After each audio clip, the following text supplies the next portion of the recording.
이틀이 지남에 예수께서 거기를 떠나 갈릴리로 가시며 친히 증언하시기를 선지자가 고향에서는 높임을 받지 못한다 하시고 갈릴리에 이르시매 갈릴리인들이 그를 영접하니 이는 자기들도 명절에 갔다가 예수께서 명절 중 예루살렘에서 하신 모든 일을 보았습니다. 예수께서 다시 갈릴리 가나에 이르시니 전에 물로 포도주를 만드신 곳이라. 왕의 신하가 있어 그의 아들이 가버나움에서 병들었더니 그가 예수께서 유대로부터 갈릴리로 오셨다는 것을 듣고 가서 청하되 내려오셔서 내 아들의 병을 고쳐주소서 하니 그가 거의 죽게 되었습니다. 너희는 표적과 기사를 보지 못하면 도무지 믿지 아니하리라. 주여, 내 아이가 죽기 전에 내려오소서. 가라, 내 아들이 살아있다.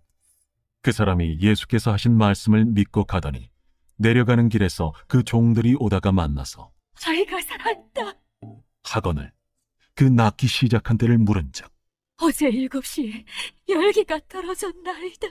그의 아버지가 예수께서 내 아들이 살아있다 말씀하신 그때인 줄 알고 자기와 그 온 집안이 다 믿으니라.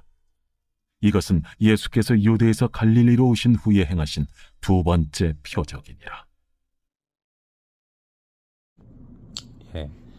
이 신앙생활을 시작하는 동기는 다양합니다.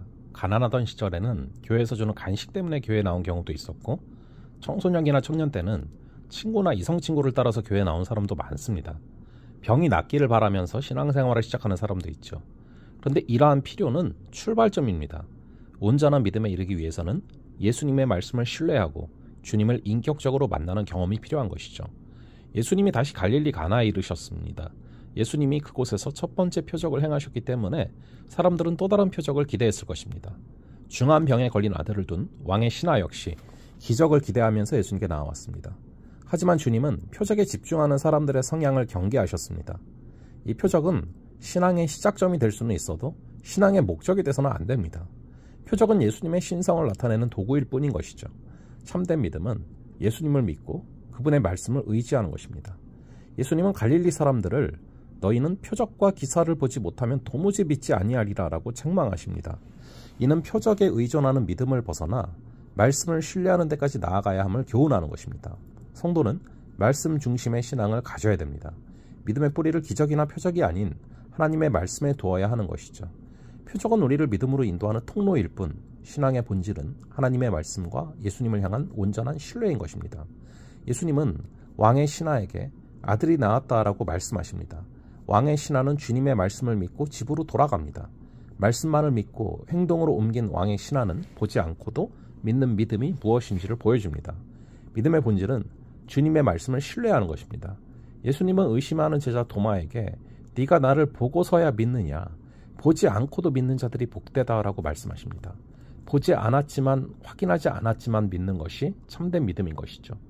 집으로 돌아가던 신하는 길에서 종들을 만나 아들이 살아났다라는 소식을 듣습니다.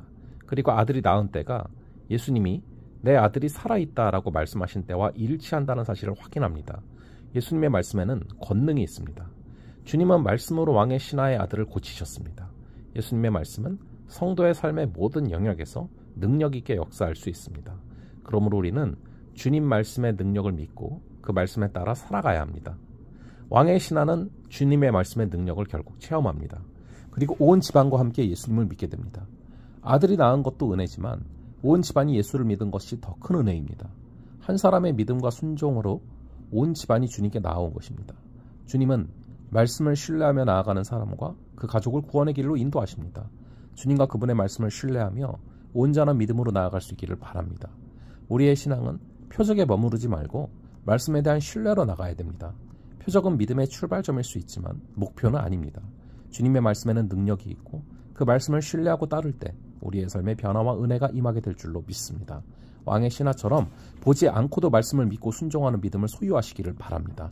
이를 통해서 우리와 우리 가정이 주님의 구원과 은혜를 깊이 경험하기를 간절히 바랍니다. 잠시 기도하겠습니다.